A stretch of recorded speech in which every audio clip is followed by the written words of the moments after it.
பண்டிகை நாட்கள் முடிந்து திரும்பி வருகிற பொழுது பிள்ளையாகி இயேசுவை எருசலேமிலே இருந்து விட்டார். அல்லேலூயா. இயேசு எங்க இருந்து விட்டாரு? எருசலேமிலே இருந்துட்டாரு. இயேசு எங்க இருந்தாரு? எருசலேமிலே இருந்தார். அவங்க தாய் தகப்பன் கேட்டபோது என்ன சொன்னாரு? என் பிதாவுக்கு அடுத்தவைகளை நான் இருக்க வேண்டியது என்று நீங்கள் அறியீர்களா அப்படின்னு சொன்னார். அப்போ பிதாவுக்கு அடுத்த காரியங்கள் என்ன? அவர் எருசலேமில் இருக்க வேண்டியது. அல்லேலூயா. அவர் எருசலேமில் இருந்தார். ஏன் அவர் எருசலேமில் இருந்தார்? இது ஒரு பெரிய இதுக்குள்ள ஒரு பெரிய சத்தியம் அடங்கி இருக்கிறது. அவர் எதற்காக எருசலேமில் இருந்தார்? என்ன காரணம்? எருசலேம் என்பது என்ன? வாசிக்கலாம். மத்தேயு 5:35. மத்தேயு 5:35.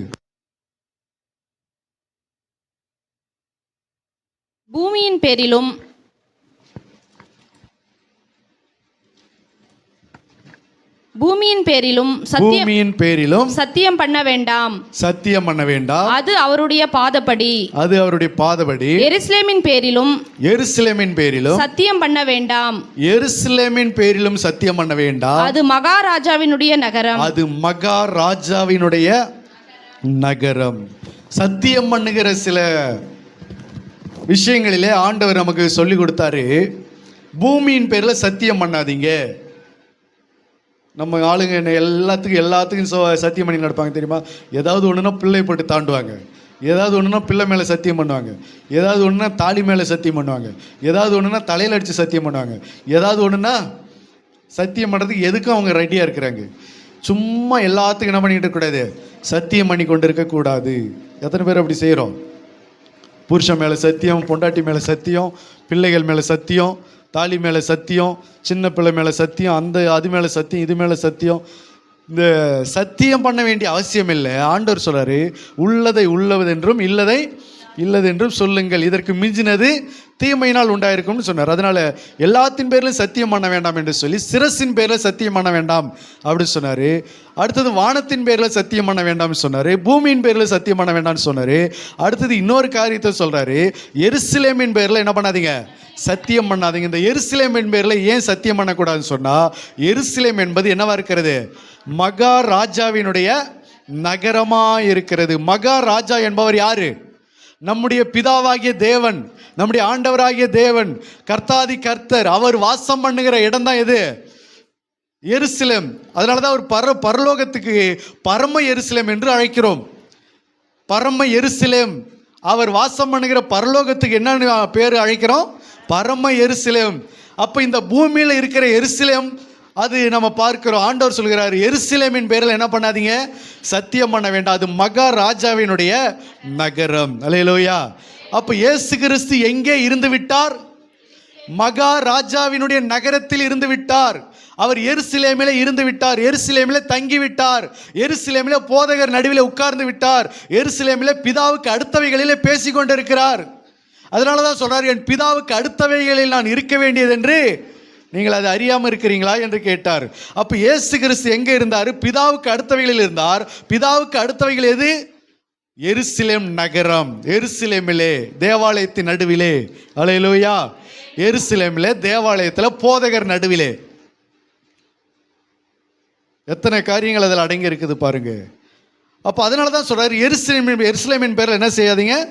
சத்தியம் பண்ண வேண்டாம். அதனால தான் இயேசு எங்கே தங்கிட்டாரு? எருசலேமில் தங்கிட்டார். அதைத்தான் அவங்க தாய் தகப்பன்கிட்ட சொல்றாரு, என் பிதாவுக்கு அடுத்தவைகள் நான் இருக்க வேண்டியது என்று நீங்கள் அறிந்து கொள்ளுங்க என்று சொன்னார். அதனால தான் நம்மையும் பார்த்து ஆண்டவர் சொல்றாரு. வாசிக்கலாம். அப்போஸ்தலர் 1 5வது வசனத்தை வாசிக்கலாம். ஆகையால் நீங்கள் எருசலேமை விட்டு போகாமல் என்னிடத்தில் கேள்விப்பட்ட பிதாவின் வாக்குத்தத்தம் நிறைவேற காத்திருங்கள் என்று கட்டளையிட்டார். இங்க என்ன சொல்றாரு? எருசலேமை விட்டு என்ன பண்ணாதீங்க? போகாதீங்க. இயேசு எங்க இருந்தாரு? எருசலேமில் இருந்து விட்டார். இப்போ ஏன் இருந்தார்? அது மகாராஜாவினுடைய நகரம். அப்போ இங்கே நம்ம சீஷர்களை பார்த்து என்ன சொல்கிறாரு? நீங்கள் எருசலேமை விட்டு என்ன செய்யக்கூடாது? போகாமல். அல்லேலூயா. முதல்ல கர்த்தர் நமக்கு என்ன சொல்கிறாருன்னா, ஃபஸ்ட்டு அவர் எருசலேமில் இருந்து விட்டார். அல்லேலூயா. எருசலேமில் அவர் என்ன பண்ணாரு? இருந்து விட்டார். ரெண்டாவது நம்மை பார்த்து என்ன சொல்றாரு? நீங்கள் எருசலேமை விட்டு போகாதீங்கன்றார். அல்லேலூயா. எருசலேமை விட்டு என்ன பண்ணாதீங்க? போகாதீங்க. ஏன் போகாதீங்க? ஆண்டவர் சொல்கிறார், வாசிங்க யோவான் 17:24 வாசிங்க. 24 யோவான் 17:24. பிதாவே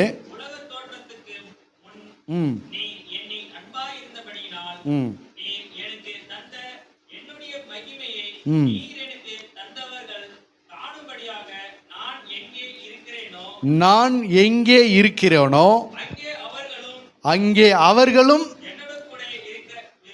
என்னுடனே கூட இருக்க விரும்புகிறேன். இயேசு கிறிஸ்து என்ன சொல்றாரு? பிதாவின் இடத்துல எப்படி ஜெபிக்கிறாரு அப்படின்னா, நான் எங்கே இருக்கிறேனோ அங்கே என்னுடைய சிஷ்யர்களும் இருக்கும்படிக்கு நான் என்ன செய்கிறேன்? விரும்புகிறேன். இப்போ இயேசு எங்க இருந்தாரு? எருசலேமில் இருந்தார். அதனால தான் இங்க சொல்றாரு, எருசலேமை விட்டு என்ன பண்ணாதீங்க? போகாதீங்க. நான் எங்க இருக்கிறேன்? எருசலேமில் இருக்கிறேன். நான் எங்க உட்கார்ந்து கொண்டு இருக்கிறேன்? எருசலேமில் இருக்கிறேன். நான் எங்க வாசம் பண்ணுகிறேன்? எருசலேமில் வாசம் பண்ணுகிறேன். எருசலேமில் நான் ஏன் இருக்கிறேன்? அது மகாராஜாவினுடைய நகரம். அதனால நீங்கள் என்ன செய்யாதீங்க? எருசலேமை விட்டு போகாதீங்க. நான் எங்க இருக்கிறேன் அங்க நீங்கள் என்ன செய்யுங்க? இருங்க என்று சொல்கிறார். அதிலே 12:26 வாசிக்கலாம். யோவான் 12:26.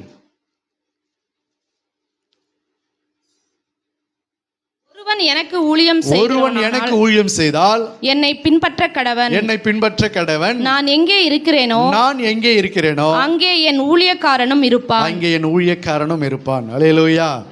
ஆண்டவர் சொல்றார், நான் எங்கே இருக்கிறேனோ அங்கே என் ஊழியக்காரனும் இருப்பான். ஆண்டவர் தம்முடைய சீஷர்களுக்கு சொல்லுகிற காரியங்கள். ஒருவன் எனக்கு ஊழியம் செய்தால் பிதாவானவர் அவனை என்ன செய்வார்? கனம் பண்ணுவார். நான் எங்கே இருக்கிறேனோ அங்கே அவனும் இருப்பான். அல்லேலூயா. இயேசு கிறிஸ்து தம்முடைய சீஷர்களுக்கு சொன்ன காரியங்கள். நான் எங்கே இருக்கிறேனோ அங்கே அவனும் இருப்பான். இயேசு கிறிஸ்து சாவு வீட்டில் இருந்தா சீஷர்கள் எங்கே இருப்பாங்க? சாவு வீட்டில் இருப்பாங்க. இயேசு கிறிஸ்து குஷ்டரோகி வீட்டில் இருந்தா சீஷர்கள் எங்கே இருப்பாங்க? குஷ்டரோகி வீட்லேயும் இருப்பாங்க. இயேசு கிறிஸ்து குஷ்டரோகி வீட்டில் சாப்பிட்டா, ஐயோ நான் சாப்பிட மாட்டாங்க, நான் ரொம்ப பர்ஃபெக்டான ஆள், நான் ரொம்ப சுத்தமான ஆள், நான் குஷ்டரோகி வீட்டில் நான் என்ன பண்ண மாட்டேன்? சாப்பிட மாட்டேன், அதனால் நாங்களாம் வரமாட்டோம் சொல்லுவாங்களா? இல்லை. இயேசு கிறிஸ்து குஷ்டரோகி வீட்டில் சாப்பிட்டாலும் சீஷர்கள் எங்கே இருக்கணும்? அங்கே இருக்கணும். சீஷர்களாக இருந்தால் நீ அங்கே இருக்கணும். ஊழியக்காரனாக இருந்தால் அங்கே இருக்கணும். கர்த்தருடைய பிள்ளையாக இருந்தால் நீ அங்கே இருக்கணும். இயேசு கிறிஸ்து சமாரியா பட்டணத்தில் சமாரியா ஸ்திரீகிட்ட தண்ணி வாங்கி குடிச்சா கர்த்தருடைய பிள்ளைகளும் கர்த்தருடைய ஜனங்களும் எங்கே இருக்கணும்? அங்கேயும் தண்ணி வாங்கி குடிக்கணும். ஐயோ அவங்க தாழ்ந்த ஜாதி, அவங்க சமாரிய ஜாதி, அவங்க வீட்டில் நான் தண்ணி வாங்கி குடிக்க மாட்டேன், நான் யூதர்கள், நான் யூத முறைமை, நான் அவங்க வீட்டில் நான் என்ன செய்ய மாட்டேன்? தண்ணி குடிக்க மாட்டேன், நான் அவங்க வீட்டில் சாப்பிட மாட்டேன், அவங்க வீட்டில் உட்கார மாட்டேன், அவங்க வீட்டு பாயில் நான் உட்கார மாட்டேன், அவங்க வீட்டு சாப்பாடு தட்டில் நான் சாப்பிட மாட்டேன் அப்படின்னு சொல்கிறேன்னா நீ கர்த்தரை விட்டு ரொம்ப தூரமாக இருக்கிறேன்னு அர்த்தம். கர்த்தருடைய பிள்ளை இல்லைன்னு அர்த்தம். அல்லேலூயா. அதனால தான் சொல்கிறார் ஆண்டவர், நான் எங்கே இருக்கிறேனோ அங்கே என் சீஷர்களும் இருப்பான். எனக்கு ஊழியம் செய்கிறவர்கள் இருப்பார்கள், என் ஜனங்கள் அங்கே இருப்பார்கள். நான் எருசலேமில் இருந்தால் எருசலேமில் இருப்பாங்க, நான் சமாரியாவில் இருந்தால் சமாரியாவில் இருப்பாங்க. நான் எங்கே இருக்கிறேனோ அங்கே என் ஜனங்களும் இருப்பார்கள். அல்லேலூயா. இப்போ நீங்கள் எங்கே இருப்பீங்க? இயேசு கிறிஸ்து இருக்கிற இடத்துல இருப்பீங்களா? இயேசு கிறிஸ்து இருக்கிற இடத்துல இருக்க நிறைய பேர் விரும்ப மாட்டேங்கிறாங்க. நிறைய காரியங்களை சொல்கிறாங்க. அவர் சாவு வீட்டுக்கு போனார், அங்கேயும் போகணும். குஷ்டரோகி வீட்டுக்கு போனார், அங்கேயும் போகணும். குஷ்டரோகி வீட்டில் போய் சாப்பிட்டார், அங்கேயும் சாப்பிடணும். ஏழை வீட்டுக்கு போனார், அங்கேயும் ஏழை வீட்டுக்கு போகணும். சமாரியா ஸ்திரீ வீட்டில் போய் தண்ணி வாங்கி குடிச்சாரு, அங்கேயும் போகணும்.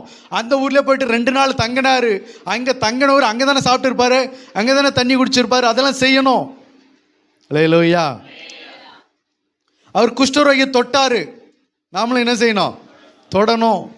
அவர் வியாதிஸ்தர்களை தொட்டாரு, நாமளும் தொடணும். அவர் என் கர்த்தருடைய சமூகத்தில் அவர் ஆண்டவர் சொல்கிறார், நான் எங்கே இருக்கிறேனோ அங்கே என் ஊழியக்காரனும் என் ஜனங்களும் இருப்பார்கள். அப்போ இங்கே நம்ம பார்க்கிறோம், இயேசு எங்கே இருந்தார்? எருசலேமில் இருந்தார். அப்போ எருசலேமில் இருந்தபோது ஆண்டவர் நமக்கும் பார்த்து சொல்கிறாரு, நீங்கள் எருசலேமை விட்டு என்ன பண்ணாதீங்க? போகாதீங்க. ஏன் எருசலேமை விட்டு போகக்கூடாதுன்னா, எருசலேம் என்பது அது மகாராஜாவினுடைய நகரம், தேவாதி தேவனுடைய நகரம். அல்லேலூயா. அப்போ முதல் காரியம், எருசலேமை விட்டு என்ன செய்யக்கூடாது? போகக்கூடாது. நல்லா தெரிஞ்சுக்கணும், நல்லா புரிஞ்சுக்கணும். எருசலேமை விட்டு என்ன பண்ணக்கூடாது? முதல்ல போகக்கூடாது. அப்படி போறீங்களா? எருசலேம் என்பது என்னது? மகாராஜாவினுடைய நகரம், தேவன் வாசம் பண்ணுகிற இடம். தேவன் வாசம் பண்ணுகிற தேவனுடைய சமூகம் தான் என்னவா இருக்கிறது? எருசலேம். பரம எருசலேம் என்று பரலோகத்தை பார்த்து சொல்கிறோமே, அதற்கு காரணம் என்ன? பரலோகத்தின் தேவனானவர் பரலோகத்தில் வாசம் பண்ணுகிறார். அப்போ அவர் வாசம் பண்ணுகிற இடத்துக்கு பேர் தான் பரம எருசலேம் என்று சொல்லப்படுகிறது. அப்போ அவர் வாசம் பண்ணுகிற இடத்துக்கு, அவருடைய சமூகத்துக்கு பேர் தான் இங்கே எருசலேம் என்று நாம் அறிகிறோம். அல்லேலூயா. அப்போ ஆண்டவர் இப்போ என்ன சொல்றாருன்னா, என்னுடைய சமூகமாகிய எருசலேமை விட்டு என்ன பண்ணாதீங்க, என்னுடைய சபையாகிய எருசலேமை விட்டு என்ன பண்ணாதீங்க, நான் வாசம் பண்ணுகிற இடமாகிய எருசலேமை விட்டு என்ன பண்ணாதீங்க, நான் தங்குகிற எருசலேமை விட்டு என்ன பண்ணாதீங்க, நான் உலாவுகிற எருசலேமை விட்டு என்ன பண்ணாதீங்க, நான் உட்கார்ந்திருக்கிற எருசலேமை விட்டு என்ன பண்ணாதீங்க, போகாதீங்க. எருசலேமை விட்டு என்ன செய்யாதீங்க, போகாதீங்க. ஆண்டவர் எங்கே இருக்கிறாரோ அதுதான் என்னதுங்க? எருசலேம். அவர் சீனாய் மலையில் இருந்தால் அதுதான் எருசலேம். அவர் ஒலிவ மலையில் இருந்தால் அதுதான் எருசலேம். அவர் பரலோகத்தில் இருந்தால் அதுதான் எருசலேம். அவர் நம்ம வீட்டில் இருந்தால் அதுதான் எருசலேம். அவர் எங்கே உட்கார்ந்து இருக்கிறாரோ, எங்கே வாசம் பண்ணுகிறாரோ அதுதான் எருசலேம். அதுதான் மகாராஜாவினுடைய நகரம். அதுதான் தேவாலயம். அதுதான் தேவ சமூகம். அல்லேலூயா. ஆகவே எருசலேமை விட்டு முதல் காரியத்தை புரிஞ்சுக்கணும். எருசலேமை விட்டு என்ன செய்யக்கூடாது? போகக்கூடாது. சரி, எருசலேமை விட்டு போனா என்ன நடக்கும்? வாசிங்களா? லூக்கா 10:30 வாசிக்கலாம். லூக்கா 10ஆம் அதிகாரம் 30வது வசனம். இயேசு பிரதியுத்தரமாக, ஒரு மனுஷன் எருசலேமிலிருந்து எரிகோவுக்கு போகையில், நல்ல கவனிங்க, எங்க இருந்து எங்க போகையில்? ஒரு மனுஷன் எருசலேமிலிருந்து எரிகோவுக்கு போகையில் யார் கையில் அகப்பட்டான்? கள்ளர் கையில் அகப்பட்டான். எருசலேமில் இருக்கிற வரைக்கும் தான் உனக்கு என்னது? பாதுகாப்பு. எருசலேமில் இருக்கிற வரைக்கும் தான் உனக்கு சுகம். எருசலேமில் இருக்கிற வரைக்கும் தான் உனக்கு சேஃப்டி. எருசலேமில் இருக்கிற வரைக்கும் தான் உனக்கு ஆசீர்வாதம். எருசலேமில் தங்கி இருக்கிற வரைக்கும் தான் உனக்கு எல்லா நன்மைகளும் உன்னை சூழ்ந்து கொள்ளும். எருசலேமில் இருக்கிற வரைக்கும் உனக்கு வேலி அடைத்து உன்னை பாதுகாப்பார். நீ எருசலேமை விட்டு நீ எரிகோவுக்கு புறப்பட்டு போகும்போது யார் கையில் மாட்டிக்குவ? கள்ளர் கையில் மாட்டிக்குவே. யார் அந்த கள்ளன்? அவன் தான் பிசாசு. அல்லேலூயா. கள்ளர் கையில் அகப்பட்டா அவர்கள் என்ன செய்வாங்கன்னு சொல்றாரு பாரு, வாசிங்க. வஸ்திரங்களை உரிந்து கொண்டு, ஃபர்ஸ்ட் என்ன செஞ்சாங்க? அவனுடைய வஸ்திரத்தை உரிந்து கொண்டாங்க. அவர்களது எருசலேமில் இருந்து எரிகோவுக்கு போகும்போது முதல்ல யார் கையில் அகப்பட்டாங்க? கள்ளர் கையில் அகப்பட்டாங்க. கள்ளர் கையில் அகப்பட்ட உடனே அவன் செய்த முதல் வேலை என்னது? வஸ்திரங்களை உரிந்து கொண்டான். அல்லேலூயா. ஆதாம் ஏவாளும் சர்ப்பத்தோடு கூட பேச்சுவார்த்தை நடத்தின போது முதல்ல அவரிடத்திலிருந்து உரிந்து கொண்டது எதை தெரியுமா? அவருடைய ஆவிக்குரிய வஸ்திரத்தை உரிந்து கொண்டான். அந்த பழத்தை அவர்கள் சாப்பிட்டு முடித்த உடனே அவர்கள் கண்கள் திறக்கப்பட்டு அவர்கள் எதை கண்டார்கள் என்று சொன்னால், தாங்கள் நிர்வாணிகளாக இருப்பதை கண்டார்கள். அல்லேலூயா. அப்படின்னா என்ன அர்த்தம்? அவர்கள் மேலே வஸ்திரம் இல்லை. ஒரு லேகியோன் பிசாசு பிடித்த ஒரு மனுஷனை பிடிச்சு வனாந்தரத்துக்கு அலைகழித்து அவனை கொண்டு போய் அவனுடைய வஸ்திரத்தை உரிந்து போட்டு வஸ்திரம் இல்லாதவனாய் அவன் அலைந்து திரிந்து கொண்டு கல்லுகளினாலே தன்னை காயப்படுத்தி கொண்டிருந்தான். வாசிக்கிறோமா இல்லையா? அப்போ பிசாசு ஒரு மனுஷனை பிடிக்கும்போது, சாத்தான் ஒரு மனுஷனை பிடிக்கும்போது அவர்களிடத்துல முதல்ல அவன் எதை உரிந்து கொள்கிறான்? வஸ்திரங்களை உரிந்து கொள்கிறான். வஸ்திரம் என்பது என்னவா இருக்கிறது? நம்முடைய நிர்வாணத்தை மறைக்கிற ஒரு ஆடைகளா இருக்கிறது. அல்லேலூயா. வெளிப்படுத்தின விசேஷத்தில் லவோதிக்கேய சபைக்கு கர்த்தர் ரெக்கமெண்டேஷன் பண்ணாரு. உன் நிர்வாணம் காணப்படாதபடிக்கு என்னிடத்துல வெண் வஸ்திரம் வாங்கி கொள்ள அப்படின்னு சொன்னாரு. அப்போ கர்த்தருடைய சமூகத்தில் பரிசுத்தத்தை நாம் இழக்கிறோம் என்று சொன்னால் நாம் வஸ்திரத்தை இழக்கிறோம் என்று அர்த்தம். அப்போ சாத்தான் கையில் நாம் அகப்படும் போது, கள்ளன் கையில் அகப்படும் போது முதலாவது வஸ்திரத்தை உரிகிறான். இந்த வஸ்திரம் எதை குறிக்கிறது? அது பரிசுத்தத்தை குறிக்கிறது. இந்த வஸ்திரம் எதை குறிக்கிறது? அது நீதியை குறிக்கிறது. நீதியின் சால்வை என்று வேதம் சொல்கிறது. என்ன சால்வை? நீதியின் சால்வை. அப்ப நீதியை குறிக்கிறது, பரிசுத்தத்தை குறிக்கிறது, தெய்வீகத்தை குறிக்கிறது, தெய்வீக தன்மைகளை குறிக்கிறது, ஆவியின் கனிகளை குறிக்கிறது, இப்படிப்பட்ட நிறைய ஆவிக்குரிய காரியங்களை குறிக்கிறது. ஆகவே பிசாசானவன் முதலாவது வஸ்திரத்தை உரிந்து போடுகிறான். அதனால தான் சொல்றாரு, எருசலேமை விட்டு என்ன பண்ணாதீங்க, போகாதீங்க. அப்படின்னா என்ன அர்த்தம்? பரிசுத்த ஸ்தலத்தை விட்டு என்ன பண்ணாதீங்க, போகாதீங்க. தேவனுடைய சமூகத்தை விட்டு என்ன செய்யாதீங்க, போகாதீங்க. தேவனுடைய சமூகம் எங்கே இருக்குது? நம்ம வீட்டில் ஜெபிக்கிற இடம் மட்டும் இருக்குதா? நம்ம ஜபாரியில் மட்டும்தான் இருக்குது தேவ சமூகம்? தேவ சமூகம் ஆண்டவர் மோசேயை பார்த்து சொன்னார், என் சமூகம் உனக்கு முன்பாக செல்லுனார். நீ எங்கெல்லாம் யுத்தத்துக்கு போறியோ, எங்கெல்லாம் வனாந்தரத்தில் நடக்கிறியோ, எங்கெல்லாம் நீ மலை மேலே நடக்கிறியோ, எங்கெல்லாம் பள்ளத்தாக்கில் நடக்கிறியோ, எங்கெல்லாம் நீ யுத்தத்துக்கு போறியோ, நீ எங்கே போனாலும் நான் உன்னை விட்டு விலகுவதும் இல்லை, உன்னை கைவிடுவதும் இல்லை, என் சமூகம் உனக்கு முன்பாக. அதைத்தான் இன்றைக்கி நம்ம காரு பைக்கு எல்லாத்தையும் ஒட்டி வச்சுருக்கிறோம். என்னது? நீ எங்கே போனாலும் என் சமூகம் உன் கூட வருன்றாரு மோசே. அதான் சொல்கிறான், உங்களுடைய சமூகம் இல்லாமல் என்னை எங்கேயும் அனுப்பாதீங்கன்றான். நான் போய் ஒன்றும் பண்ண போகிறதில்ல, உங்கள் சமூகம் என் கூட வந்தால் என்னை அனுப்புங்க, இல்லாவிட்டால் என்னை என்ன பண்ணாதீங்க, தனியாலாம் அனுப்பாதீங்க. அவருடைய சமூகம் என்பது என்ன? கர்த்தர் நம்மோடு கூட வாசம் பண்ணுவது, கர்த்தர் நம்மோடு கூட நடப்பது, நம்மோடு கூட அவர் தங்கி இருப்பது, நம்மை சூழ்ந்து கொண்டு வாழ்வது. அல்லேலூயா. அப்போ நம்மோடு கர்த்தர் இருப்பதற்கு பேர் தான் என்னது? அவருடைய சமூகம். ஆகவே தான் சொல்கிறாரு, அவருடைய சமூகத்தை விட்டு, அவருடைய எருசலேமை விட்டு என்ன செய்யாதீங்க, போகாதீங்க. எங்கே போனாலும் அவருடைய சமூகம் உங்கள் கூட என்ன செய்யணும், இருக்கணும். அவருடைய சமூகத்தை விட்டு விலகாதீங்க. அவருடைய சமூகத்தை விட்டு விலகினா என்ன நடக்கும்? யோனா புஸ்தகம் 1ஆம் அதிகாரம், அதில் அவன் எப்படி விலகிறான்றதை பாருங்க. யோனாவின் புஸ்தகம் 1ஆம் அதிகாரம் வசனம் எத்தனாவது அதிகாரம்பா? எத்தனாவது வசனம்? 1:3. அப்பொழுது யோனா கர்த்தருடைய சமூகத்தினின்று விலகி தர்ஷீஷுக்கு ஓடி போகும்படி போனான். அல்லேலூயா. பாருங்க, கர்த்தருடைய சமூகத்தினின்று விலகி ஓடும்படிக்கு எங்க போனா? தர்ஷீஷுக்கு போறதுக்கு அப்போல ஏறினாரு. கடைசியில் என்ன ஆச்சு? அவனுக்கும் பிரச்சனை, அவன் ஏறின கப்பலுக்கும் பிரச்சனை, அந்த கப்பலில் இருந்த அந்த சரக்கு அந்த மெட்டீரியலுக்கும் பிரச்சனை, அந்த கப்பலுக்குள்ளே இருக்கிற பைலட்டுக்கும் பிரச்சனை, அந்த கப்பலில் பயணம் பண்ண பயணிகளுக்கும் பிரச்சனை, எல்லாருக்கும் பிரச்சனை. என்ன காரணம்? கர்த்தருடைய சமூகத்தை விட்டு விலகினால் நீ எங்கே போய் அடி எடுத்து வச்சாலும் என்ன நடக்கும்? பிரச்சனை தான். நீ எந்த குடும்பத்தில் போய் காலை வச்சாலும் என்னதான்? பிரச்சனை தான். நீ எங்கே போயிட்டு நீ வாழ்னாலும் சரி, வேலை செஞ்சாலும் சரி, படித்தாலும் சரி, நீ என்ன பண்ணாலும் சரி, கர்த்தருடைய சமூகம் உன் கூட இல்லைன்னு சொன்னால் நீ எங்கே போனாலும் உனக்கு பிரச்சனை தான். காயின் கர்த்தருடைய சமூகத்தை நின்று கர்த்தர் துரத்தி விட்டார். அவன் சொல்கிறான், எனக்கு இட்ட தண்டனை என்னால் சகிக்க முடியாது அப்படின்னு சொன்னான். கர்த்தருடைய சமூகத்திலேருந்து துரத்தி விடப்பட்டான். அல்லேலூயா. அப்போ கர்த்தருடைய சமூகத்தை விட்டு விலகினால், எருசலேமை விட்டு விலகினால் யார் கையில் அகப்படுவேன்? கள்ளர் கையில் அகப்படுவ. கள்ளர் கையில் அகப்பட்டால் முதல்ல அவன் வஸ்திரத்தை உரிந்து கொள்வான். வாசிங்க, வஸ்திரத்தை உரிந்து கொண்டு அடுத்தது லூக்கா 10:30.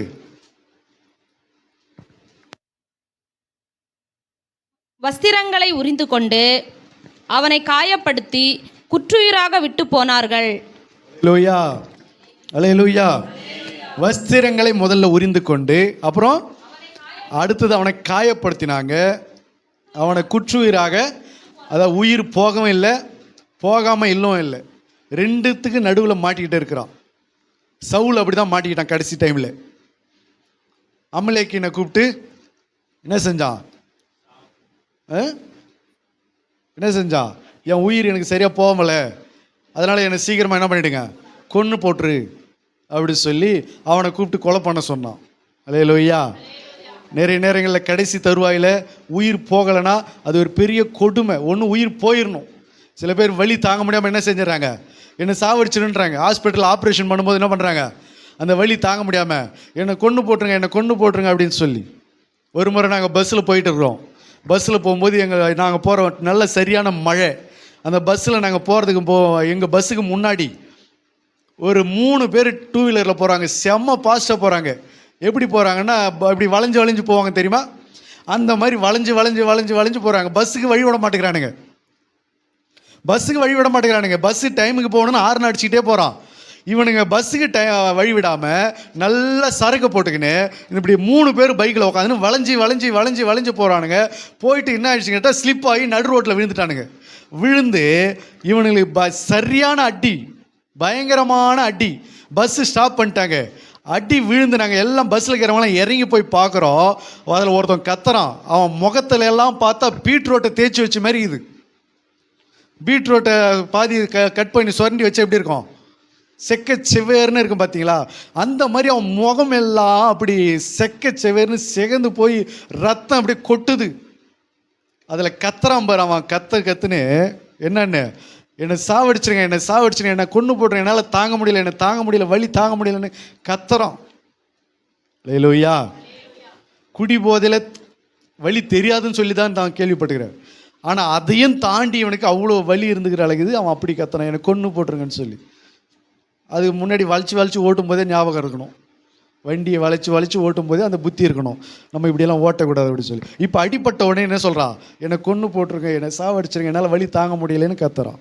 ஒருவேளை நான் என்ன நினைக்கிறேன், அவன் லைட்டாக போதையில் இருந்திருப்பான்னு நினைக்கிறேன் இல்லையா? அதனால தான் அவனுக்கு வலி என்ன பண்ணியிருக்கு, ரொம்ப ஜாஸ்தியாக தெரிஞ்சிருக்குன்னு நினைக்கிறேன். ஆகையினால கர்த்தருடைய பிள்ளைகள் ஆண்டவருடைய சமூகம் எருசலேமை விட்டு விலகினால் யார் கையில் மாட்டிக்கொள்வோம்? கள்ளர் கையில் மாட்டிக்கொள்வோம். கள்ளர் கையில் மாட்டிக்கொண்டா அவர்கள் வஸ்திரத்தை உரிந்து கொண்டு குற்றுயிராய் விட்டு போவார்கள். முழுசாக சாவடிச்சு போட்டு போனாலும் பரவாயில்ல. சவுல் யார் கையில் மாட்டிக்கிட்டான்? பெலிஸ்தர் கையில் மாட்டிக்கிட்டான். முழுசாக சாகடிக்கல, அவனை குற்றுயிராக விட்டு போயிட்டாங்க. அப்போ அவன் என்ன செய்கிறான், என்னை கொன்று போட்டுரு என்று சொல்லி ஒருத்தனை கூப்பிட்டு அவனை கொலை பண்ண சொல்கிறான். என் உயிர் இன்னும் எனக்கு போகாததுனால எனக்கு இன்னும் ரொம்ப வேதனை ஜாஸ்தியாக இருக்குது அப்படின்னு சொல்கிறான். அல்லேலூயா. அதனால தான் வேதத்தில் ஒரு ஆலோசனை சொல்லப்படுது, மரண தருவாயில் போராடி கொண்டிருக்கிறவனுக்கு மதுபானத்தையும் திராட்சை ரசத்தையும் கொடுன்னுது. அந்த வலி அவன் கொஞ்சம் என்ன பண்ணட்டும், மறந்து இருக்கட்டும் அப்படின்னு சொல்லி திராட்சை ரசத்தையாவது மதுபானத்தையாவது என்ன பண்ண அவனுக்கு குடு, வலி தாங்க முடியாமல் இருக்கிறவனுக்கு குடு அப்படின்னு சொல்லியிருக்குது. அல்லேலூயா. ஆகையினால் இந்த மாதிரி குற்றுயிராய் விட்டு போனார்கள் அப்படின்னு சொல்லப்படுகிறது. ஏன், என்ன காரணம்? எருசலேமை விட்டு போனது. அப்போ எருசலேமை விட்டு போனால் உன்னை குற்றுயிராக விட்டு போயிடுவான் பிசாசு, சாத்தான், கள்ளன். குற்றுயிராக விட்டு போகிறதுன்னு என்ன அர்த்தம்? வாழவும் முடியாது, பிழைக்கவும் முடியாது. ரெண்டு ஒன்று தானே. வாழவும் முடியாது, சாகவும் முடியாது. அல்லேலூயா. உன்னை வாழவும் விட மாட்டா, சாகவும் விடாத அளவுக்கு இதான் குற்றுயிராக விட்டுட்டு போகிறது. நிறைய பேருடைய குடும்பத்தில் இன்றைக்கி புலம்புறாங்களா இல்லையா? வாழவும் முடியல, சாகவும் முடியல, நான் என்ன செய்யறதுன்னு தெரியல அப்படின்னு சொல்லி இன்னைக்கு ஏன் அவங்க புலம்புறாங்க? என்ன காரணம்? சாத்தான் அவர்களை குற்றுயிராய் விட்டு போனான். அல்லேலூயா. இனிமே அவர்கள் பிழைக்கவும் முடியல, சாகவும் முடியல. சில பேர் ஆக்சிடென்ட்ல என்ன பண்ணிடுறாங்க, மாட்டிக்கிறாங்க. மாட்டிக்கிட்ட பிறகு இனிமே அவங்க வீட்டுக்கு பொழைச்சி வந்தாலும் வாழறதுக்கு வழி கிடையாது. கை கால் போயிடுச்சு, உடம்பு ரொம்ப நாஸ்தியாக போயிடுச்சு. அப்போ இனிமே அவர்கள் இனிமே இருந்தால் அந்த குடும்பத்துக்கு பாரம், அந்த குடும்பத்தில் இருக்கிறவங்களுக்கு அது தொந்தரவு. அதனால் அவங்க இருக்கிறதும் வேஸ்ட்டு, அவங்க போயிடுறது நல்லதுன்னு நினைக்கிறோம் இல்லையா? அந்த மாதிரி குற்றுயிராய் விட்டு போனான். அப்போ குடும்பத்தையும் மனிதர்களையும், எருசலேமை விட்டு போகிற மனிதர்களை, கர்த்தருடைய சமூகத்தை விட்டு போகிற மனிதர்களை சாத்தானானவன் இப்படி தான் கொள்ளை கொண்டு அவர்களை வாழவும் விடாமல், பிழைக்கவும் விடாமல், சாகவும் விடாமல் அவர்களை குற்றுயிராய் விட்டு போகிறான். அல்லேலூயா. மறுபடியும் கர்த்தர்கிட்டையும் வர முடியல, மறுபடியும் உலகத்தில் என்ன செய்ய முடியல, வாழ முடியல. அதனால தான் யூதாஸ் என்ன பண்ணிட்டான், நான்று கொண்டு செத்தான். மறுபடியும் கர்த்தர்கிட்டையும் போய் மன்னிப்பு கேட்டு மனம் திரும்ப முடியல, மறுபடியும் உலகத்திலையும் போய் வாழவும் முடியல, கர்த்தரை விட்டு பிரிஞ்சு போய் உலகத்திலையும் வாழ முடியல. அதனால நான்று கொண்டு செத்தான்னு இருக்குது. அப்போ இதெல்லாம் நடக்கிறது எதனால? எருசலேமை விட்டு போனால் இதெல்லாம் நடக்கும்.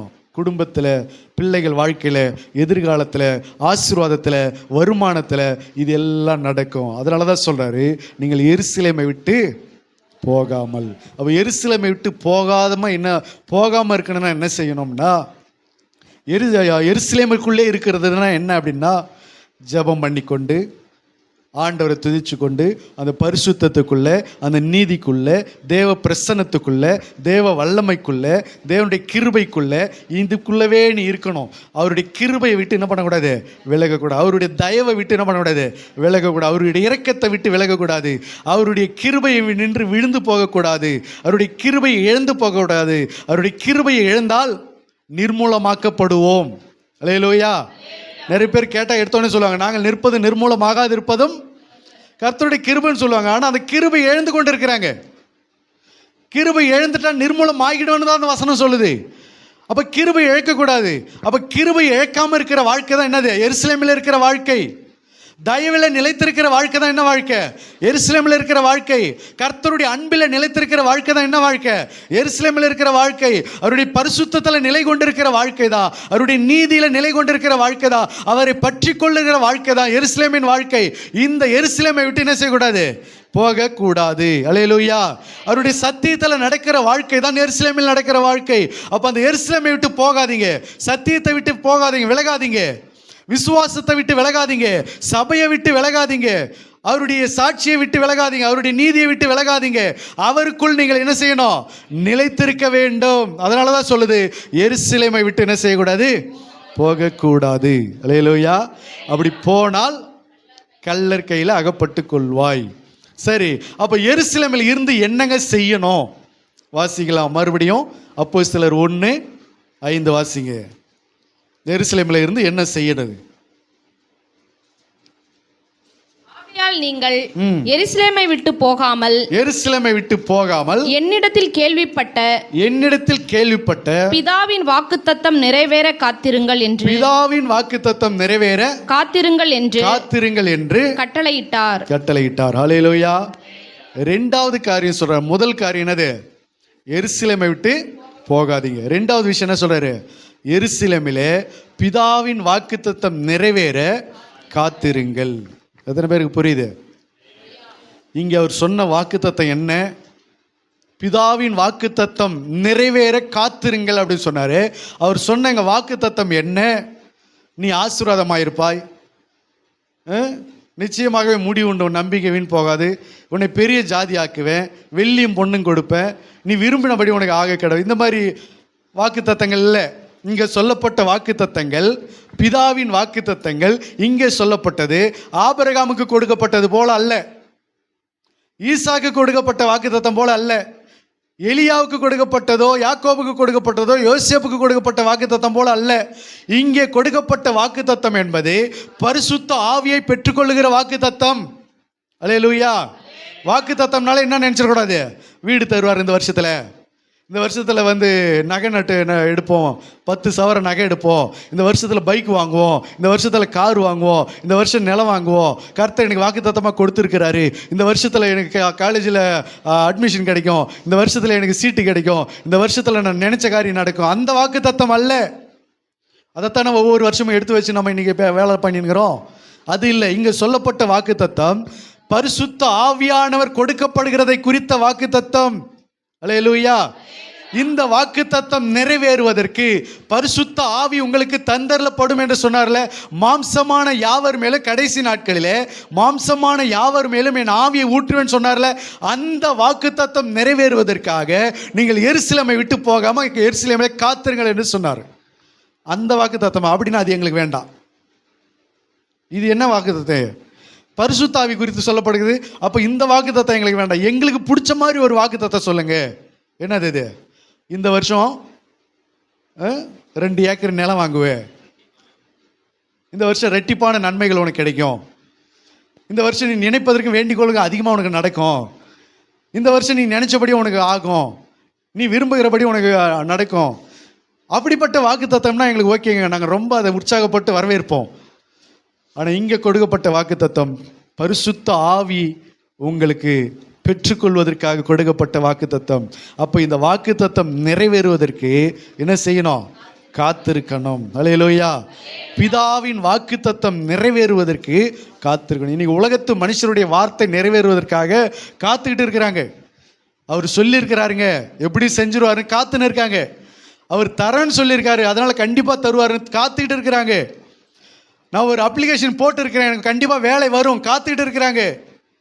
அப்போ உலக காரியங்களுக்கு காத்து கொண்டு இருக்கிறாங்க. உலக மனிதர்கள் சொன்ன வார்த்தை நம்பி காத்து கொண்டு இருக்கிறாங்க. டாக்டர் சொன்னதை நம்பி காத்து கொண்டு இருக்கிறாங்க. ஆனால் கர்த்தர் சொன்னதை நம்பி காத்து கொண்டிருக்க சொல்லி கர்த்தர் இங்கே வாக்குத்தத்தம் உரைக்கிறார். பிதாவின் வாக்குத்தத்தம். யாருடைய வாக்குத்தத்தம் இது? யாரோ ஒரு மனுஷன் சொன்னது அல்ல. பிதாவின் வாக்குத்தத்தம் நிறைவேறுவதற்கு நீங்கள் என்ன செய்யுங்க? காத்திருங்கள். அப்ப பிதாவின் வாக்குத்தத்தம் நிறைவேறணும்னா என்ன செய்யணும்? எங்க உட்காந்து காக்கணும்? எங்கேயாவது உட்காந்துட்டு காத்துன்னு இருக்கக்கூடாது. துன்மார்க்கருடைய ஆலோசனையில் நடந்துக்கிட்டு காத்துக்கிட்டு இருக்கக்கூடாது. பரியாசக்காரர் உட்காரும் இடத்துல உட்கார்ந்துக்கிட்டு காத்துட்டு இருக்கக்கூடாது. பாவிகள் வழியில் நிற்கிற இடத்துல நின்றுக்கிட்டு காத்துட்டு இருக்கக்கூடாது. சினிமா தியேட்டரில் சினிமா பார்த்துன்னு காத்துன்னு இருக்கக்கூடாது. பாவத்தில் காத்துட்டு இருக்கக்கூடாது. பிதாவின் வாக்குத்தத்தம் நிறைவேறணும்னா நீ எங்கே காத்துட்டு இருக்கணும்? எருசலேமில் காத்து இருக்கணும். இன்னைக்கு நிறைய பேர் எங்கே காத்துட்டு இருக்காங்க தெரியுமா? பிதா கிட்ட ஒரு வாக்குத்தத்தம் வாங்கிட்டாங்க. பிதா ஒரு வாக்குத்தத்தம் அவங்களுக்கு கொடுத்துட்டாரு, அவங்களுக்கோ அவங்க குடும்பத்துக்கோ கொடுத்துட்டாரு. இப்போ அந்த வாக்குத்தத்தம் நிறைவேறுவதற்காக எங்கே உட்காந்து காத்து கொண்டு இருக்கிறாங்க? துன்மார்க்கர்கிட்ட ஆலோசனை கேட்டுக்கிட்டு காத்துன்னு இருக்காங்க. பாவத்தில் வாழ்ந்து கொண்டு காத்து கொண்டு இருக்கிறாங்க.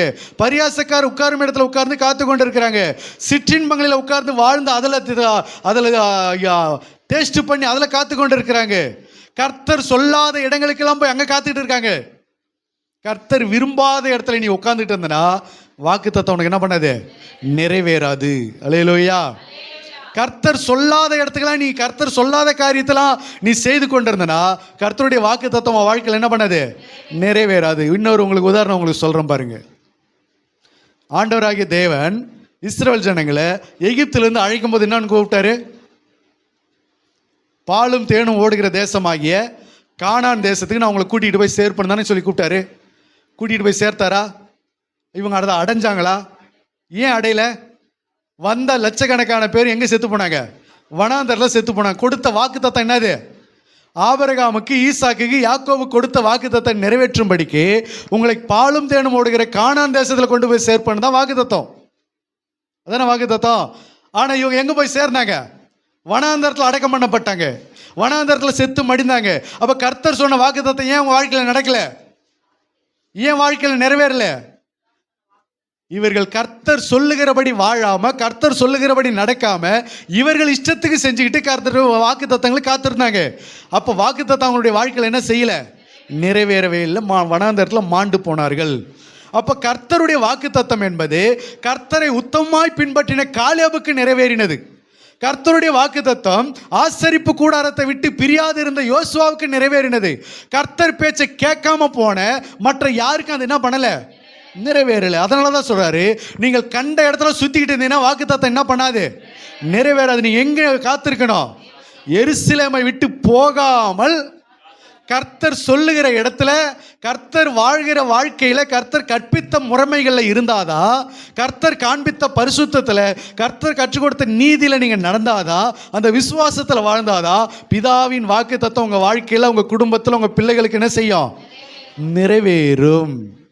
எத்தனை பேருக்கு புரியுது? நம்ம இஷ்டப்படிலாம் வாழ்ந்துக்கிட்டு வாக்குத்தத்தம் நிறைவேறாது. அதுக்கு தான் இந்த உதாரணம். நம்ம இஷ்டப்படிலாம் செய்யும்போது அந்த வாக்குத்தத்தம் நிறைவேறாது. கர்த்தர் சொல்றபடியே செய்யணும். இயேசு கிறிஸ்து ஒரு முறை கடல் மேலே நடந்தாரா இல்லையா? நடந்து வரும்போது சீஷர்களில் பேதுரு என்ன செஞ்சான்? ஆண்டவரை, நீரேயானால் நானும் ஜலத்தின் மேல் நடந்து உம்மிடத்தில் வர கட்டளையிடும் கேட்டான். ஆண்டவர் சொன்னார், வா அப்படின்னாரு. பர்மிஷன் கிராண்டட், வா அப்படின்னாரு. போனான், தண்ணியில் மூழ்கி போனான். அவர் வார்த்தையை நம்பி போனதுனால விழுந்தானா? எதனால விழுந்தான்? அவர் சொன்னாரு, அவனை தூக்கி எடுத்து, அற்ப விசுவாசியே ஏன் சந்தேகப்பட்டாயின்றார். கர்த்தர் சொன்ன வாக்கு தத்தத்தின்படி நடக்கல, இவன் சந்தேகத்தோடு நடந்தான். அதனால இவன் கர்த்தர் சொன்ன வாக்கு தத்தம் வாழ்க்கையில் என்ன பண்ணல? நிறைவேறல. இவன் பயத்திலே நடக்கிறான். கடல்கள் சீற்றத்தை பார்க்கிறான், அதன் மேலே சந்தேகம் வைக்கிறான். ஒருவேளை நம்ம மூழ்கிடுவோமோன்ற ஒரு பயத்தில் மூழ்கிட்டான். கர்த்தருடைய வார்த்தை என்ன வந்தது? அவனுக்கு வா என்று வந்தது. அது அவன் வாழ்க்கையில் நிறைவேறலை. இப்போ காரணம், இப்போ கர்த்தர் சொன்னதுனால மூழ்கி போனானா, அவன் பயத்தினால மூழ்கி போனானா? அப்படிதான் இன்றைக்கி நிறைய பேர் மூழ்கி போயிடுக்கிறோம். கர்த்தர் சொல்லி அந்த வார்த்தையின்படி நடந்து அதில் அழிஞ்சு போனவங்க யாரும் கிடையாது, எந்த குடும்பமும் கிடையாது. அதுக்கு இடையில இவங்க ஏதோ ஒரு வேலை பண்ணுறாங்கன்னு அர்த்தம். தேவன் எகிப்துக்கு கானானுக்குள்ள கொண்டு போய் சேர்ப்போன்னு சொன்னார்னா அவர் சொல்றபடியே நடந்தாருன்னா கண்டிப்பாக எங்கே போயிடலாம். இவங்க வேற மாதிரி நடந்தாங்கன்னா எங்கே போயிட முடியும்? வனாந்தரத்தில் தான் போக முடியும், அங்கே தான் சாக முடியும். அல்லேலூயா. அப்போ எருசலேமை விட்டு நீங்கள் போகாமல் காத்திருந்தாதான் பிதாவின் வாக்குத்தத்தம் என்ன செய்யும்? நிறைவேறும். அல்லேலூயா. நம்ம எத்தனை வாக்குத்தத்தங்கள் எடுக்கிறோம்? மாதம் எடுக்கிறோம், வருஷத்தில் எடுக்கிறோம், வாரத்தில் எடுக்கிறோம், பிரச்சனையில் எடுக்கிறோம், ஆபத்தில் எடுக்கிறோம், வியாதியில் எடுக்கிறோம், கஷ்டத்தில் எடுக்கிறோம், கண்ணீரில் எடுக்கிறோம். அந்தந்த சூழ்நிலைக்கு ஒரு வாக்குத்தத்தத்தை என்ன பண்ணுறோம்? எடுத்து விசுவாசித்து ஜெபிக்கிறோம். இப்போ ஆண்டவர் சொல்றாரு, அந்த வாக்குத்தத்தம் நிறைவேற வேண்டும் என்று சொன்னால் நீ எங்கே இருக்கணும்? எருசலேமை விட்டு என்ன பண்ணக்கூடாது? போகக்கூடாது. அல்லேலூயா. போனால் என்ன நடக்கும்? கல்லர் கையில் அகப்பட்டுவேன். அப்போ வாக்குத்தத்தம் நிறைவேறும்னா எருசலேமில் காத்திருக்கணும். அப்போ இந்த வாக்குத்தத்தம் நிறைவேறுகிற வரைக்கும் என்ன செய்யணும்? காத்திருக்கணும். ஆண்டவர்கிட்ட கேட்கணும், ஆண்டவரே இந்த பரிசுத்த ஆவி எனக்கு என்ன செய்யுங்க?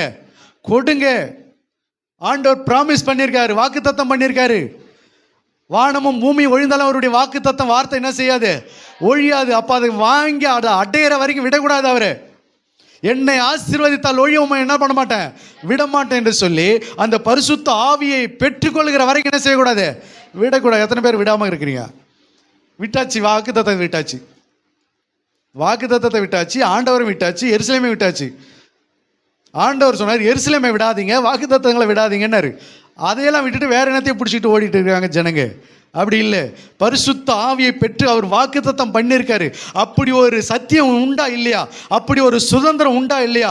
அப்படி ஒரு ப்ராமிஸ் உண்டா இல்லையா? அதை எனக்கு கொடுத்தே ஆகணும்னு சொல்லி பரிசுத்த ஆவியை பெற்றுக்கொள்கிற வரைக்கும் நீங்கள் விடக்கூடாது. அந்த ஜீவியத்தை அடையணும்னு சொன்னால், பரிசுத்த ஜீவியத்தை அடையணும்னு சொன்னால் பரிசுத்த ஆவியை நீங்கள் செய்யணும், பெற்றுக்கொள்ளணும். ஆண்டவருக்காக நீங்கள் கொழுந்து விட்டு எரியணும், ஆண்டவருக்காக நீங்கள் அரிதான காரியத்தை செய்யணும் என்று சொன்னால் பரிசுத்த ஆவியை நீங்கள் என்ன செய்யணும்? பெற்றுக்கொள்ளணும். பரிசுத்த ஆவி உங்களிடத்தில் வரும்போது நீங்கள் பலன் அடைவீர்கள். சத்திய ஆவியாகிய அவர் உங்களிடத்தில் வரும்போது சகல சத்தியத்திற்குள் உங்களை வழி நடத்துவார். அந்த அபிஷேகம் உங்களை நிலைத்திருக்கும் போது எல்லா சத்தியத்திலும் உங்களை வழி நடத்துவார். அல்லேலூயா. ஆகையினால் அந்த அபிஷேகத்தை, அந்த பரிசுத்த ஆவியை பெற்றுக்கொள்கிறதற்கு காத்திருக்க வேண்டியது அவசியம். அல்லேலூயா. அப்போ வாக்குத்தத்தம் நிறைவேறுவதற்கு நம்ம என்ன செய்யணும்? காத்திருக்க வேண்டும். அப்போ எருசலேமில் முதலாவது காரியம், எருசலேமை விட்டு என்ன பண்ணக்கூடாது? போகக்கூடாது. ரெண்டாவது காரியம், எருசலேமில் என்ன செய்யணும்? காத்திருக்கணும். எருசலேமில் தங்கி அங்கே என்ன செய்யணும்? காத்திருக்க வேண்டும். அல்லேலூயா.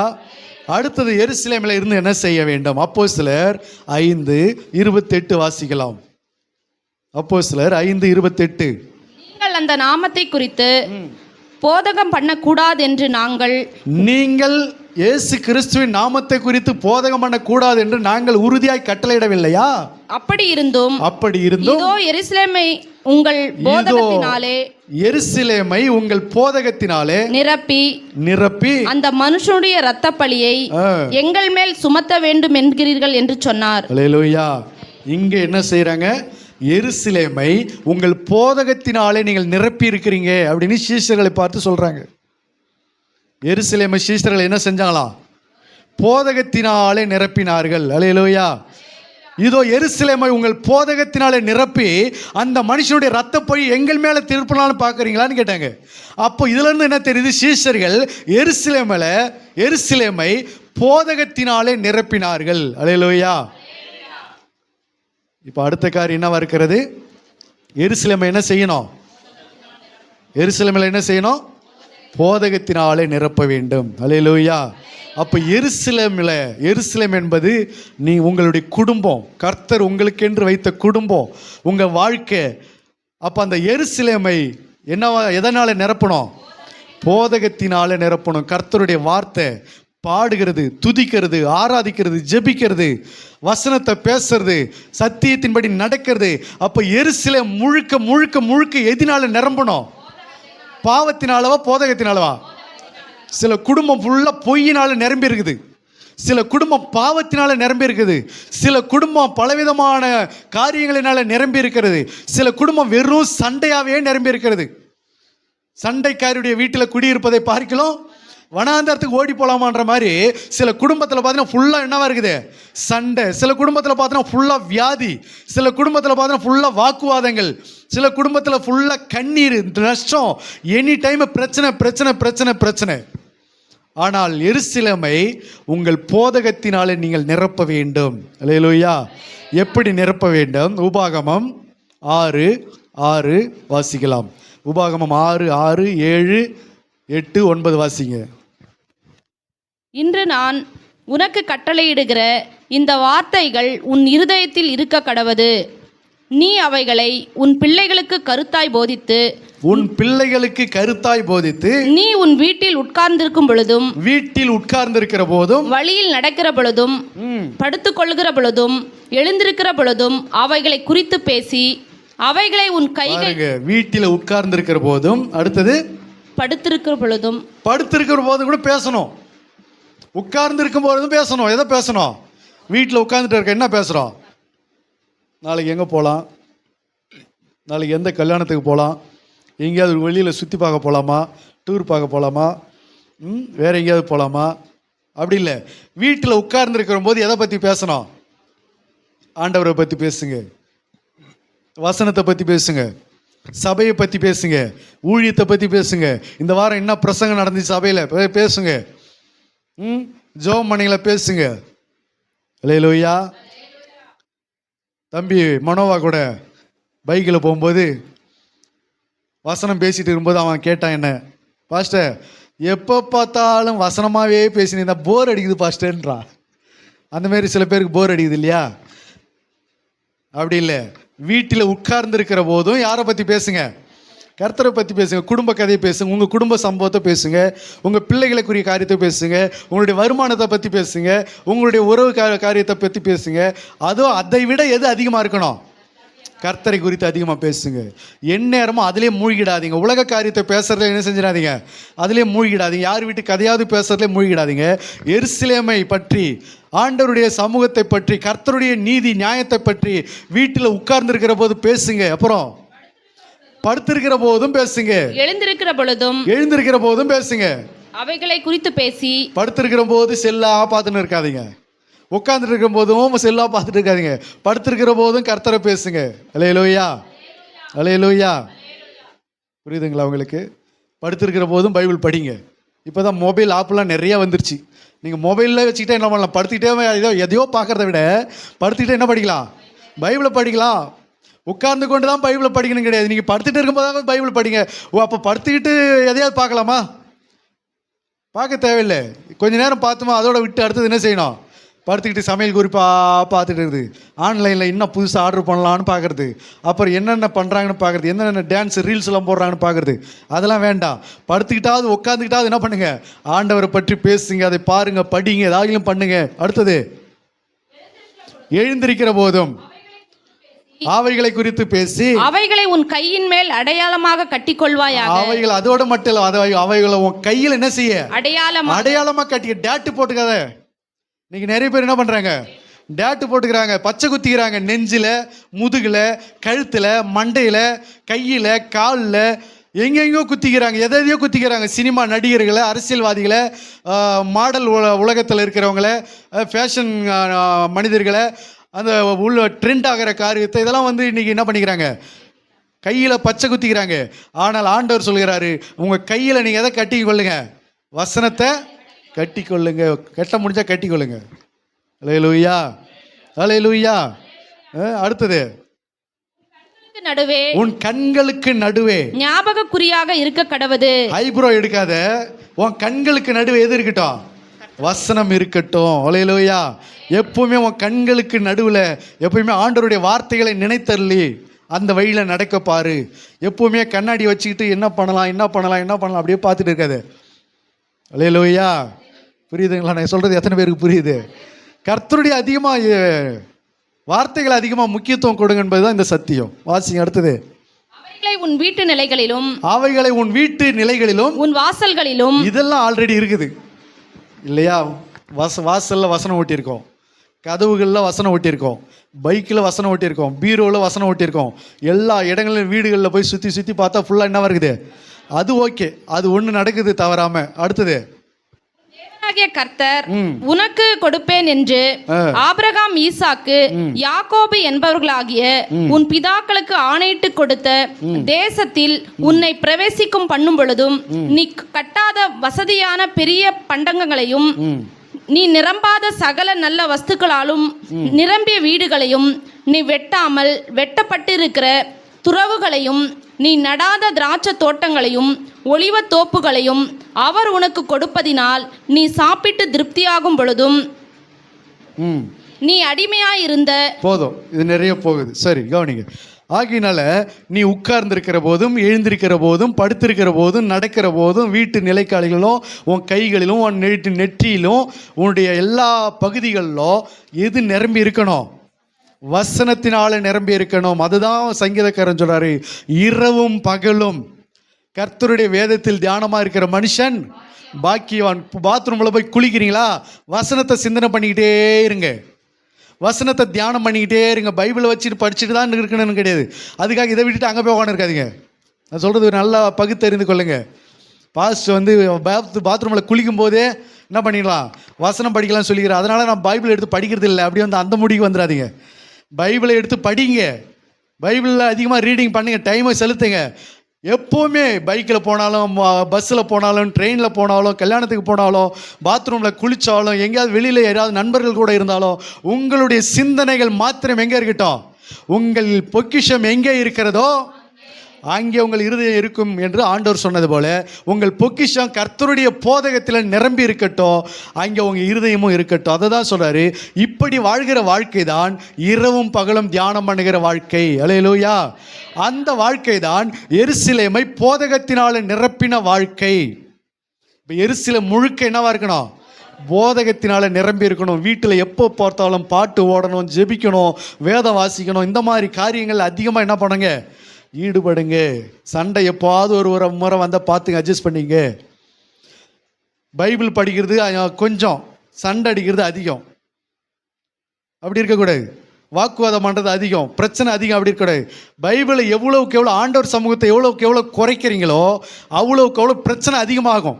நீங்கள் தேவ சமூகத்தில் எவ்வளோ நேரம் உங்களை அதிக நேரத்தை செலுத்துறீங்களோ அவ்வளோவுக்கு எவ்வளோ உங்கள் பிரச்சனை உங்கள் குடும்பத்தில் இருந்து என்ன செய்யும்? அது குறைந்து போகும். ஏனென்றால் நிறைவானது வரும்போது குறைவானது ஒழிந்து போகும். அதான் வாக்கு தத்துவம். நீங்கள் கர்த்தருடைய காரியத்தில், கர்த்தருடைய சமூகத்தில் எவ்வளவுக்கு எவ்வளோ வளர்றீங்களோ, எவ்வளவுக்கு எவ்வளோ எருசலேமை போதகத்தினால் நிரப்புறீங்களோ, உங்கள் குடும்ப பிரச்சனைகள் அது எப்பேற்பட்ட பிரச்சனையாக இருந்தாலும் அது என்ன செய்யும்? குறைஞ்சிக்கிட்டே இருக்கும். இதெல்லாம் நீங்கள் புரிஞ்சுக்கணும். இந்த சத்தியத்தை, ரகசியத்தை அறிஞ்சு கொள்ளணும். நீங்கள் தேவ சமூகத்தில் ஒரு ஆள் உட்கார்ந்து அதிகமாக தேவனை தேட தேட தேட உங்கள் வாழ்க்கையில் இருக்கிற எப்பேற்பட்ட கண்ணீரின் பள்ளத்தாக்கு கூட அது களிப்பான நீரூற்றாய் மாறிவிடும். அல்லேலூயா. அதுதான் சொல்லுது, எருசலேமை உங்கள் போதகத்தினால் என்ன செய்யணும்? நிரப்ப வேண்டும். அல்லேலூயா. அது மட்டுமல்ல, லூக்கா 24:47 வாசிங்க. அடுத்தது எருசலேம்ல இருந்து என்ன நடக்கணும் பாருங்க. எருசலேம்ல இருந்து அடுத்த காரியம் என்ன செய்யணும்? 24:47. அன்றியும் மனம் திரும்புதலும் பாவ மன்னிப்பும் எருசலேம் எருசலேம்ல இருந்து தொடங்கி சகல தேசத்தாருக்கும் அவருடைய நாமத்தினாலே பிரசங்கிக்கப்படவும் வேண்டியது. பாவ மன்னிப்பும் மனம் திரும்புதலும் ரட்சிப்பும் எங்கிருந்து தொடங்கணுமா? எருசலேம்ல இருந்து தொடங்கணும். அப்படின்னா என்ன அர்த்தம்? பரிசுத்தமாய் வாழ்கிற தேவ பிள்ளைகள் கிட்ட இருந்துதான் ரட்சிப்பு, மனம் திரும்புதல், கிருபை, பாவ மன்னிப்பு இதெல்லாம் எங்கிருந்து தொடங்கணும்? கர்த்தருடைய பிள்ளைகள் கிட்ட இருந்து தான் தொடங்கணும். தேவ பிள்ளைகள் கிட்ட இருந்து தான் தொடங்கணும். தேவன் வாசம் பண்ணுகிற பரிசுத்த ஸ்தலத்திலிருந்து தான் தொடங்கணும். அது ஆசீர்வாதமாக இருந்தாலும் சரி, அது வாதைகளாக இருந்தாலும் சரி. எசேக்கியேல் 9ஆம் அதிகாரத்தில் நீங்கள் படித்து பார்த்தீங்கன்னா அந்த வாதைகள் கூட என்னுடைய பரிசுத்த ஸ்தலத்திலிருந்து முதலாவது துவக்குங்கள் அப்படின்னு சொல்லுவார். சங்கரிக்கிற வாதைகள். அல்லேலூயா. இங்கே பாவம் மன்னிப்பும் ரட்சிப்பும் கூட எங்கேருந்து தொடங்கணும்? எருசலேம்ல இருந்து தொடங்கி சகல தேசத்திற்கு அது பரவணும். அப்போ ரட்சிப்பு எங்கேருந்து முதல்ல தொடங்கணும்?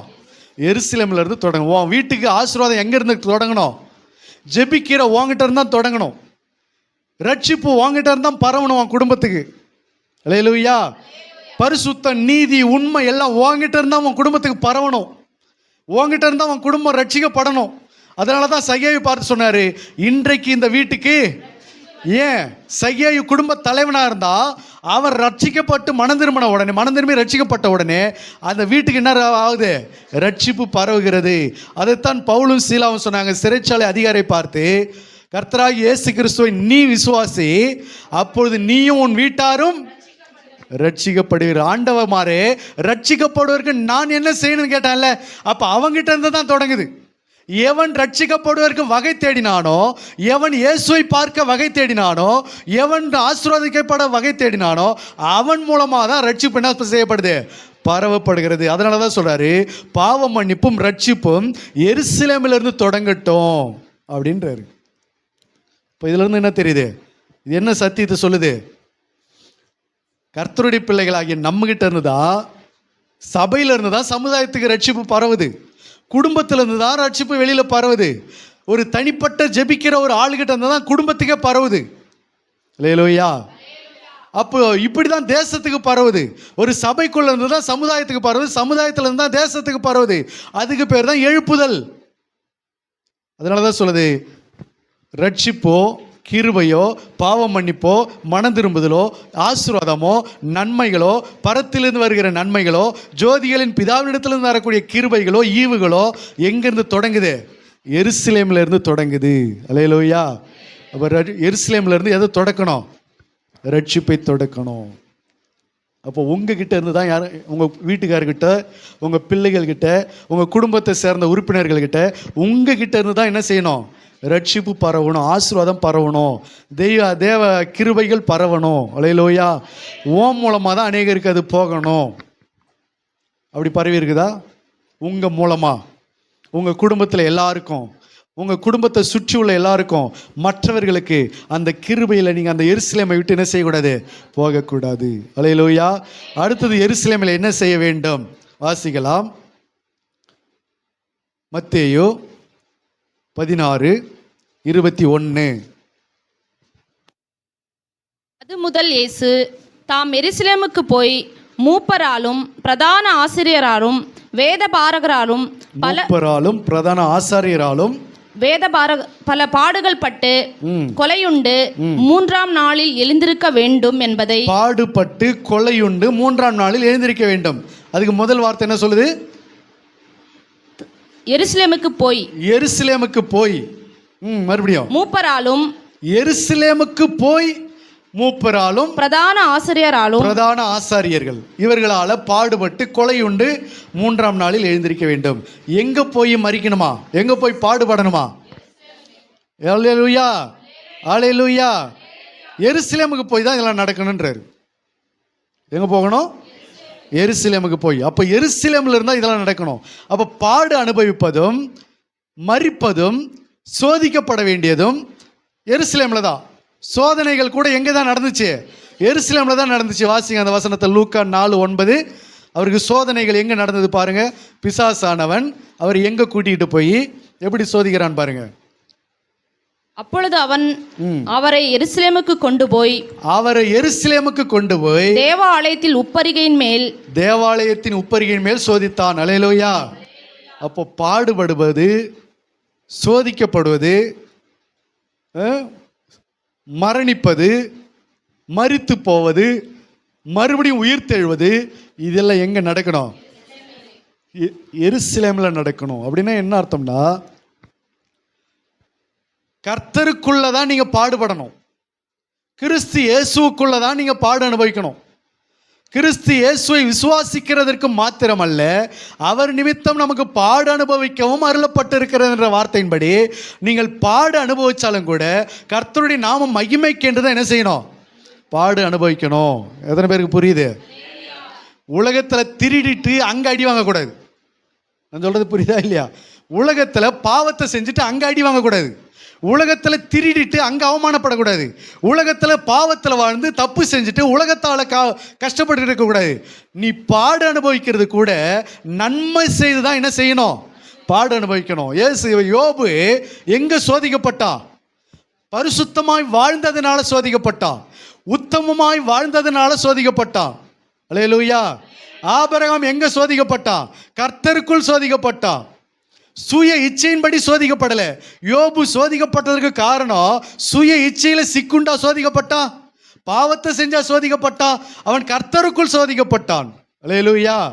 அப்ப சோதிக்கப்பட்டாலும் சரி, பாடு அனுபவிச்சாலும் சரி, துன்பப்பட்டாலும் சரி, கர்த்தருக்காக கர்த்தருக்குள்ள எருசலேமுக்குள்ள தான் பாடு அனுபவிக்கணும். உலகத்தில் அநியாயத்தை பண்ணிட்டு, உலகத்தில் அநியாயமாக வாழ்ந்துட்டு, பல பாவத்தை செஞ்சுட்டு, அங்கே போயிட்டு தீமை செஞ்சுட்டு, பாவத்தை செஞ்சுட்டு பாடு அனுபவிச்சு, அதனால கர்த்தருக்கு என்ன கிடையாது? மகிமை கிடையாது. அல்லேலூயா. நீங்கள் நன்மை செய்து பாடு அனுபவிச்சால் அதுதான் கர்த்தருக்கு மகிமையாக இருக்கும். தீமை செய்து பாடு அனுபவிச்சால் அது கர்த்தருக்கு என்ன செய்யாது? மகிமையாக இருக்காது. இன்னைக்கு தீமை செஞ்சு பாடு அனுபவிச்சுட்டு எல்லாம் கர்த்தருக்காக தான் சொன்னா இது நியாயமா? இது ஆரோன் கன்றுக்குட்டி செஞ்ச மாதிரி ஆகிடும். அப்புறம் கன்றுக்குட்டி செஞ்சுட்டு கர்த்தருக்கு பண்டிகைன்னு சொன்னா பாரு, அந்த மாதிரி ஆகிடும். அந்த மாதிரி இருக்கக்கூடாது. நீ கர்த்தருக்காக தான் பாடு நீ ஒரு பாடு அனுபவிக்கிறியா, அந்த பாடு எதனாலவா இருக்கணும்? கர்த்தருக்காக இருக்கணும். நீ ஒரு சிலுவையை சுமக்கிறியா, அது என்ன சிலுவையா இருக்கணும்? செஞ்ச தப்புக்குரிய சிலுவை கிடையாது. கிறிஸ்து இயேசு நிமித்தம் துன்பப்படுகிற நீங்கள் பாக்கியவான்களே. என் நிமித்தம் உங்களை நிந்தித்து துன்பப்படுத்தி உங்கள் பேரில் பலவிதமான மொழிகளையும் தீமையான மொழிகளையும் பொய்யாய் சொல்வார்களானால் நீங்கள் பாக்கியவான். நீதி நிமித்தம் துன்பப்படுகிறவர்கள், அவருடைய நாமத்தின் நிமித்தம் துன்பப்படுகிறவர்கள், நன்மை செய்து துன்பப்படுகிறவர்கள், கிறிஸ்து இயேசுவுக்காக சிலுவை அனுபவிக்கிறவர்கள், அவர்கள் அதுதான் சொல்லுது. எருசலேமில் தான் நீங்கள் பாடு அனுபவிக்கணும். எருசலேமை விட்டு வெளியில் அவுட் ஆஃப் ஏரியாவில் போயிட்டு என்ன பண்ணக்கூடாது? பாடு அனுபவிக்கூடாது. அங்கே திருடிட்டான், அதனால் அவன் பிடிச்சி கட்டி வச்சு அடிச்சிருக்கிறாங்க.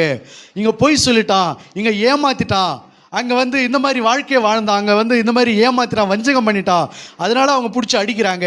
அப்படிலாம் பேசக்கூடாது. அல்லேலூயா, அல்லேலூயா.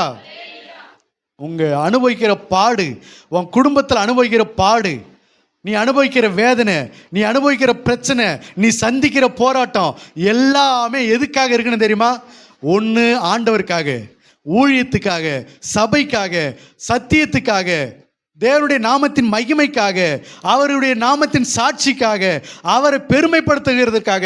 இதுக்கு தான் நீ பாடு அனுபவிக்கணுமே தவிர துன்மார்க்கமாக வாழ்ந்து அதனால பாடு அனுபவிச்சு கர்த்தருடைய நாமத்தை வீணில வழங்குகிறவனை கர்த்தர் தண்டிக்காமல் விடமாட்டாரு. அப்போ நீ கர்த்தருடைய நாமத்தை வீணில வழங்கக்கூடாது. அதுக்கு நீ துன்மார்க்கமாக வாழக்கூடாது. அதுக்கு நீ பரிசுத்தமாக வாழ்ந்து எருசலேமில் தான் நீ பாடு அனுபவிக்கணும். எருசலேமில் தான் நீ கொலை செய்யப்படணும். நீ செத்தாலும் வாழ்ந்தாலும் எங்கே தான் சாகணும்? எருசலேமில் தான் சாகணும். அல்லேலூயா, அல்லேலூயா. எங்கே தான் சாகணும்? எருசலேமில் தான் சாகணும். லூக்கா 13:33 வாசிங்க. என்ன சொல்றாரு பாருங்க. 13:33. இன்றைக்கும் நாளைக்கும் மறுநாளைக்கும் நான் நடமாட வேண்டும். எருசலேமுக்கு புறம்பே ஒரு தீர்க்கதரிசியும் மடிந்து போகிறதில்லை என்று நான் சொன்னேன்னு சொல்லி நீங்கள் போய் அந்த நரிக்கு சொல்லுங்கள். அந்த நரிகிட்ட போய் சொல்லுங்கன்றாரு. அல்லேலூயா. எருசலேமுக்கு புறம்பே ஒரு தீர்க்கதரிசி என்ன பண்ணப்படுவது கிடையாது, மடிந்து போவது கிடையாது. கர்த்தருடைய தீர்க்கதரிசிகளோ, கர்த்தருடைய பிள்ளைகளோ, கர்த்தருடைய ஊழியக்காரனோ எங்க சாகணும், எங்க மடியணும்? நான் வாழ்ந்தாலும் செத்தாலும் உமக்காக தான். அல்லேலூயா. அதைத்தான் வேதம் சொல்கிறது. கர்த்தருக்குள் மரிக்கிறவர்கள் பாக்கியவான்கள் என்று இது முதற்கொண்டு எழுது. இது முதற்கொண்டு கர்த்தருக்குள் மரிக்கிறவர்கள் பாக்கியவான்கள் என்று எழுது என்று வெளிப்படுத்தின விசேஷம் சொல்லப்படுகிறது. அப்ப கர்த்தருக்குள் மரிக்கிறவர்கள் பாக்கியவான்கள். அதுதான் எருசலேமில் மரிப்பது, அதுதான் எருசலேமில் வாழ்வது, அதுதான் எருசலேமில் பாடு அனுபவிப்பது. அப்ப செத்தாலும் வாழ்ந்தாலும் எங்க மரிக்கணும்? அல்லேலூயா. பாடு அனுபவிச்சாலும் எங்க, எதுக்காக பாடு அனுபவிக்கணும்? ஒரு கள்ளன் கேட்டான் இல்லையா, நாமோ நியாயப்படி தண்டிக்கப்படுகிறோம், அவரோ தகாதது ஒன்றையும் நடப்பிக்கவில்லையே. இயேசு கிறிஸ்து ஏன் தண்டிக்கப்பட்டாரு? குஷ்டரோகியை சுகமாக்கினதுனால, பிசாசுகளை துரத்தினதுனால, மரித்தோரை எழுப்பினதினால, ஜனங்களுக்கு நற்போதகத்தை போதிச்சதுனால, ஜீவ வழியை காண்பித்ததுனால, பரலோகத்தின் ரகசியங்களை கற்றுக் கொடுத்ததினால யூதர்களும் பிரதான ஆசாரியர்களும் பொறாமை கொண்டு இயேசுவை பிடித்து சிலுவையில் அறைவதற்கு ஒப்பு கொடுத்தார்கள். அவர் தகாததொன்றையும் நடப்பிக்கவில்லையே, அவரிடத்தில் பிலாத்தும் கூட குற்றத்தை காண முடியவில்லையே, ஏரோது ராஜாவாலையும் அவரிடத்தில் குற்றம் கண்டுபிடிக்க முடியவில்லையே, அவரிடத்தில் ஒரு தீமையும் காண முடியவில்லையே.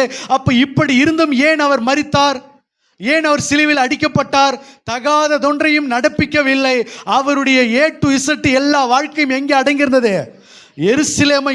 எருசலேமை குறித்தே அதை மகிமைப்படுத்தி அவர் செய்த காரியங்கள் தான். ஏனென்றால் அது மகாராஜாவினுடைய நகரம். ஹல்லேலூயா. அதனால தான் சொல்றாரு, பிதாவின் வாக்குத்தத்தம் நிறைவேற நீங்கள் எருசலேமை விட்டு போகாம எருசலேமில் என்ன செய்யுங்க? காத்திருங்கள். ஹல்லேலூயா. இது எல்லாம் நம்ம செய்யும் போது, இந்த எருசலேமில் காத்திருக்கும் போது, இந்த எருசலேமில் வாழும்போது, இந்த எருசலேமில் காத்திருக்கும் போது, இந்த எருசலேமில் நிலைத்திருக்கும் போது, இந்த எருசலேமில் பாட அனுபவிக்கும் போது, இங்கே தான் வசனம் சொல்லுகிறது. வாசிங்க 128 சங்கீதம் 5வது வசனத்தை வாசிக்கலாம், முடிப்போம். 128:5. கர்த்தர் சீயோனிலிருந்து உன்னை ஆசீர்வதிப்பார், நீ ஜீவனுள்ள நாளெல்லாம் நன்மையும் கிருபையும் காண்பாய். உன் பிள்ளைகள் 128:5. சீயோனிலிருந்து உன்னை ஆசீர்வதிப்பார். அல்லேலூயா. நீ ஜீவனுள்ள நாளெல்லாம் எதை காண்பாய்? எருசலேமின் வாழ்வை காண்பாய். அல்லேலூயா. அதான் சொல்றாரு, உயிரோடு இருக்கிற நாளெல்லாம் எந்த வாழ்க்கை நீ பார்க்கணும்? எந்த வாழ்க்கையை பார்க்கணும்? எருசலேமின் வாழ்வை. எருசலேமின் வாழ்வை பார்க்கணும். எத்தனை பேருக்கு எருசலேமின் வாழ்க்கை பார்க்கணும்? இதுதான் எருசலேமின் வாழ்க்கை. இப்போ நம்ம பார்த்தோம் இல்லையா, இதுதான் எருசலேமின் வாழ்க்கை. எருசலேமுக்குள்ளே கிடந்து, எருசலேமுக்குள்ளே வளர்ந்து, எருசலேமுக்குள்ளே வாழ்ந்து, எருசலேமுக்குள்ளே புசித்து குடித்து, வேதம் சொல்கிற நீங்கள் புசித்தாலும் குடித்தாலும் தேவனுடைய நாம மகிமைக்கென்று செய்யுங்கள். புசித்தாலும் குடித்தாலும், உட்கார்ந்தாலும் எழுந்தாலும், நடந்தாலும், வருமானம் சம்பாதிச்சாலும், வேலை செய்தாலும், ஓடினாலும், உட்கார்ந்தாலும், எல்லா காரியமும் எங்கே கிடக்கணும்? எருசலேமிலே கிடக்கணும். எருசலேமின் வாழ்வை நீ காண்பா. ஏனென்றால் அது மகாராஜாவினுடைய நகரமாக இருக்குது. அதனால தான் ஆண்டவராகிய இயேசு கிறிஸ்து 12 வயதாக இருக்கும்போது அவர் எங்கே இருந்து விட்டார்? எருசலேமிலே இருந்து விட்டார். எங்கே இருக்க சொன்னார்?